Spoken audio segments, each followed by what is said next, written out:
And I was in the back of her bus, and she's writing music, and we're singing, and she's saying, "No, sing it this way," and I'd try it that way. She said, "No, let's try another way." She was. On stage, they were the perfect picture of sisterly harmony, Loretta Lynn and Crystal Gayle, two of country music's most iconic voices. For decades, fans saw the smiles, the duets, and the powerful family bond forged in the coal mining hills of Kentucky. But those smiles often hid a story that was a whole lot more complicated. For years, Crystal Gayle, the baby of the family, lived in the enormous shadow of her trailblazing older sister. Their relationship, we're now learning, was shaped by the pressures of fame and an emotional distance that few people ever saw.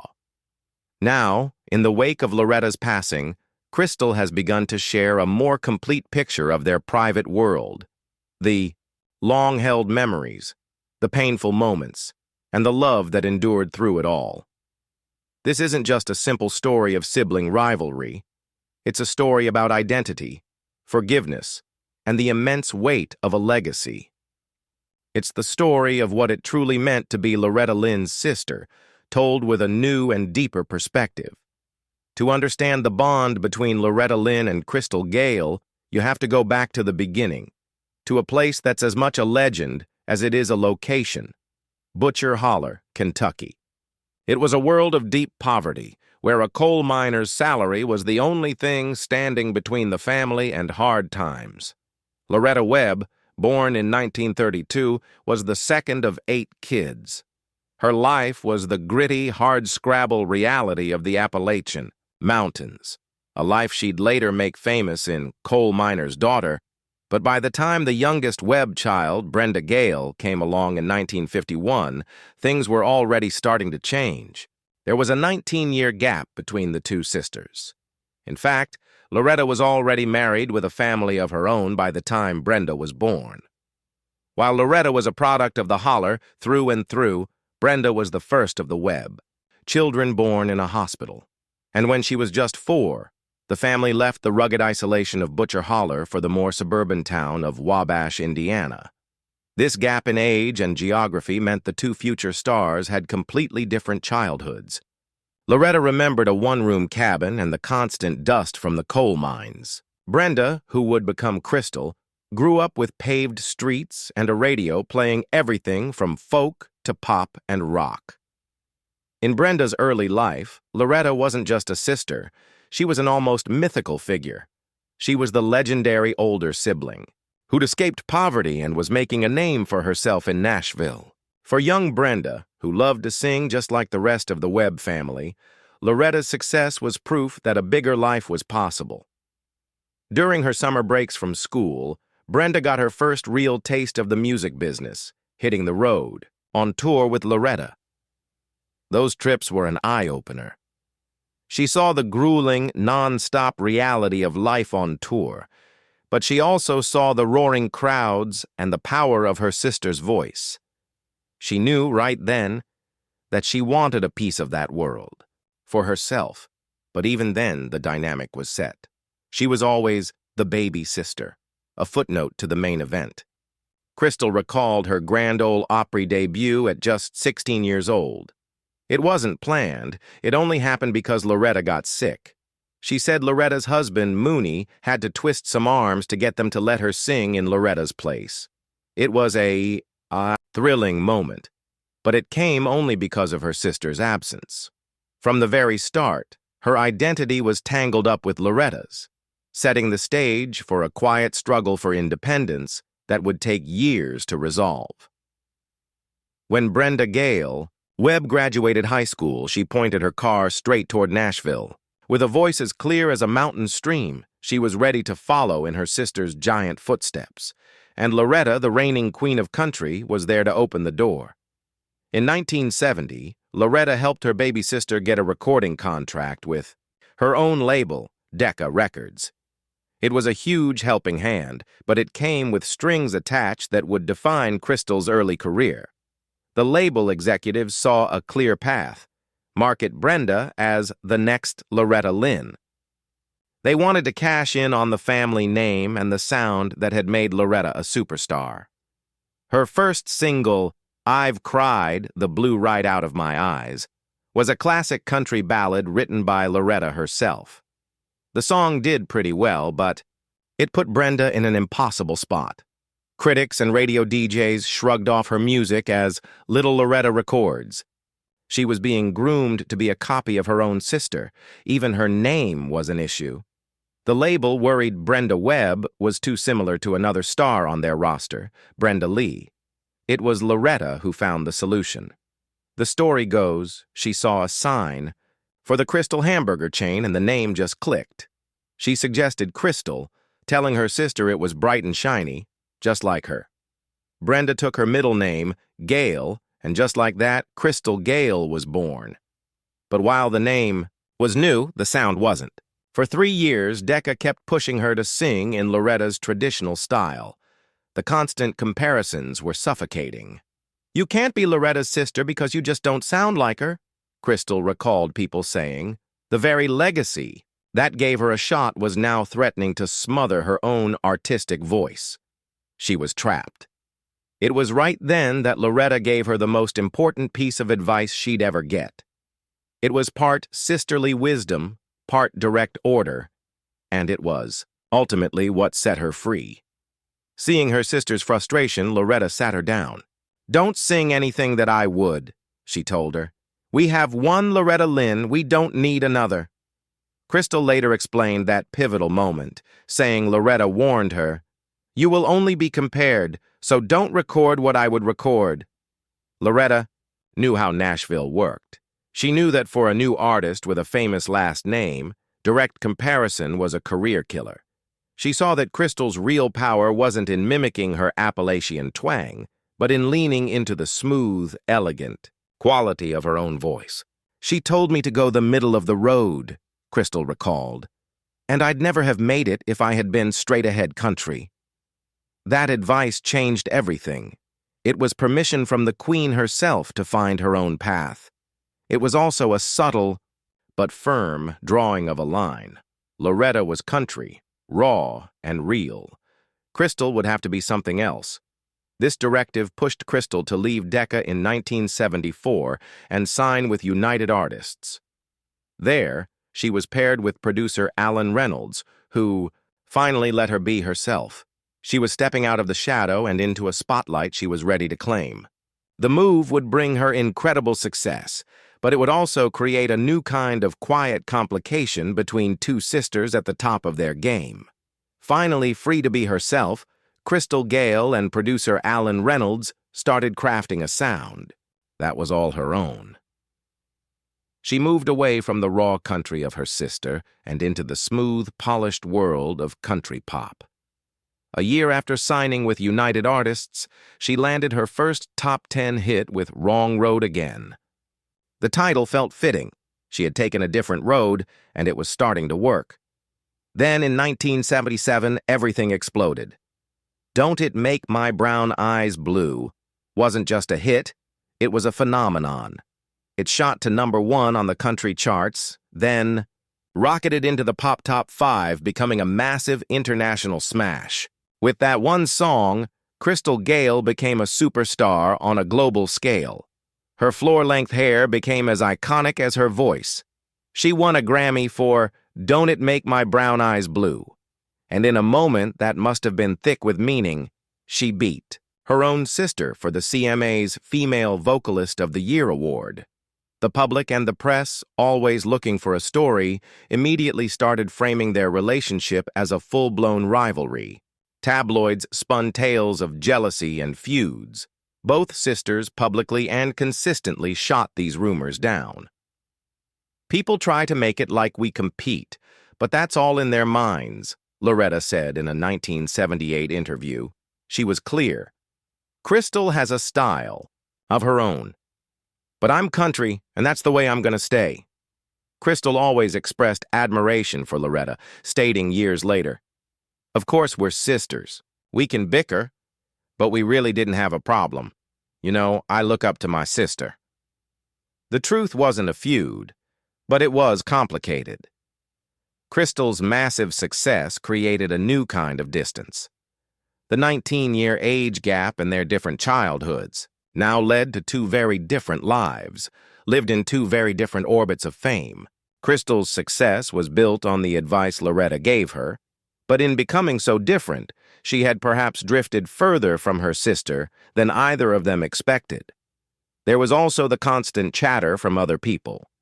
Crystal once told a story about how her brother-in-law, Mooney Lynn, had been a huge help in her early career.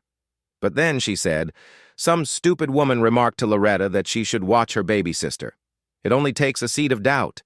It was a small comment, but it points to a larger tension. The outside pressure to see Crystal's success as a threat to Loretta's throne. As Crystal's star kept rising in the late 70s and 80s, the gap between their public and private lives seemed to grow. They were the two most famous sisters in country music, but they were rarely seen together off stage. The world saw two queens, each ruling her own kingdom.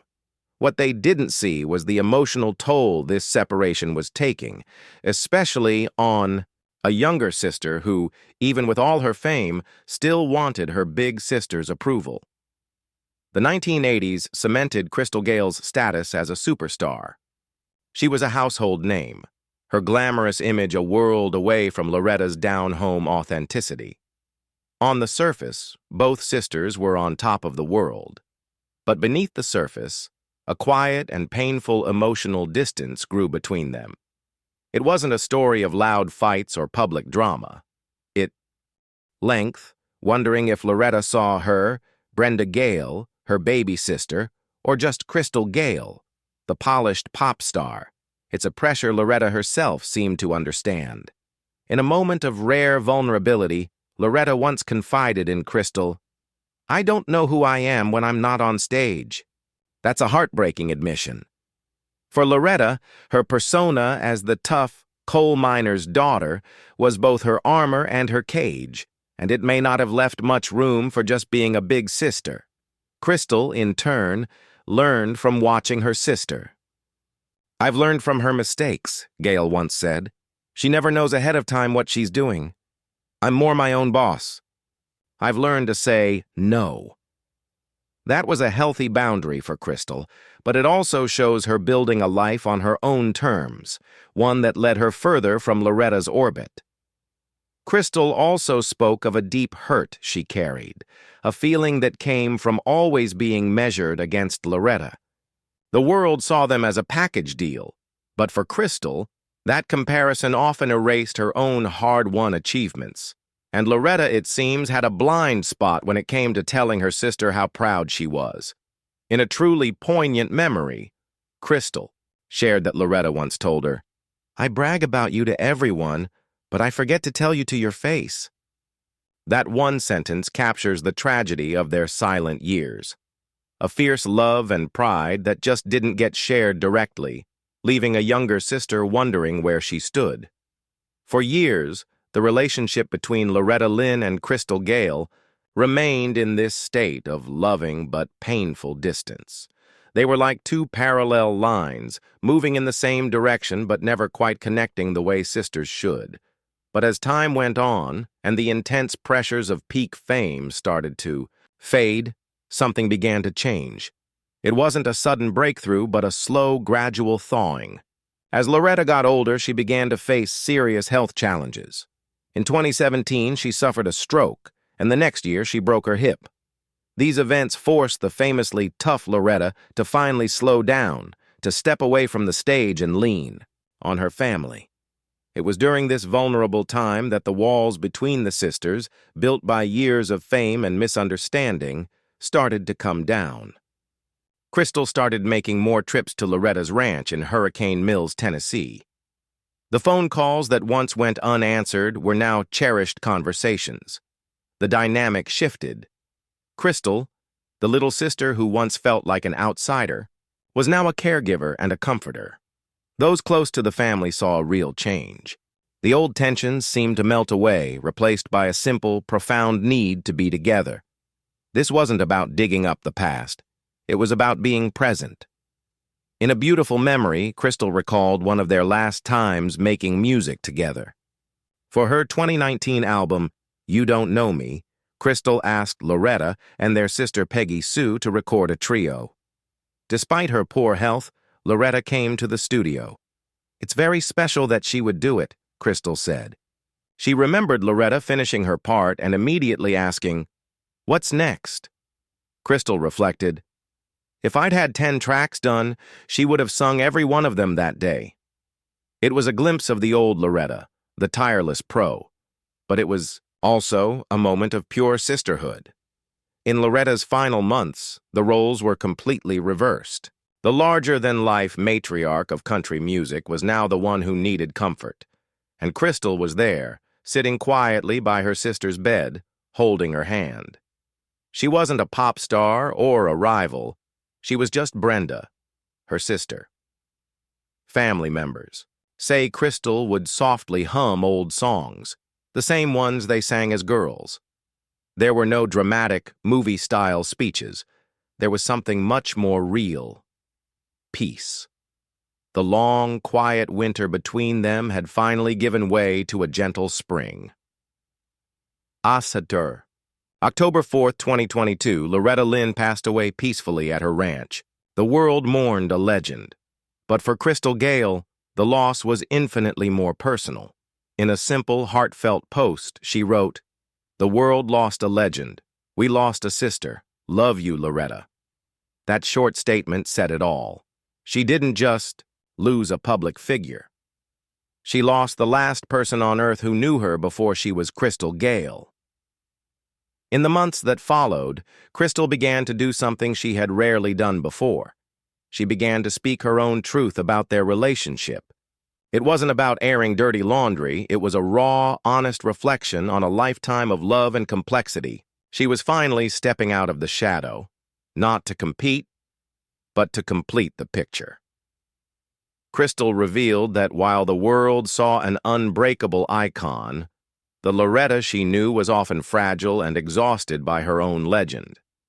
She spoke of the incredible, physical toll Loretta's career took, performing through sickness and injury. This wasn't a betrayal. It was an act of love, an effort to show the real, complex woman behind the myth. Perhaps the most powerful part of this new chapter comes from the sisters' final conversations. In Loretta's last months, they talked about legacy, not just awards, but the emotional legacy they would leave. Facing the end, Loretta seemed to want the whole story told. Crystal shared a powerful final directive from her sister, a wish that people knew she loved deeply, tried, and that she wasn't perfect but meant well. It's in that spirit that Crystal is sharing these memories now. She's honoring her sister's last wish by sharing the unvarnished truth of their journey. She's telling the story of the hurt feelings and the quiet competition, but she's framing it all within an unshakable bond that was, as she put it, no matter what had come between us, success, distance, time, that bond was never broken, just bruised.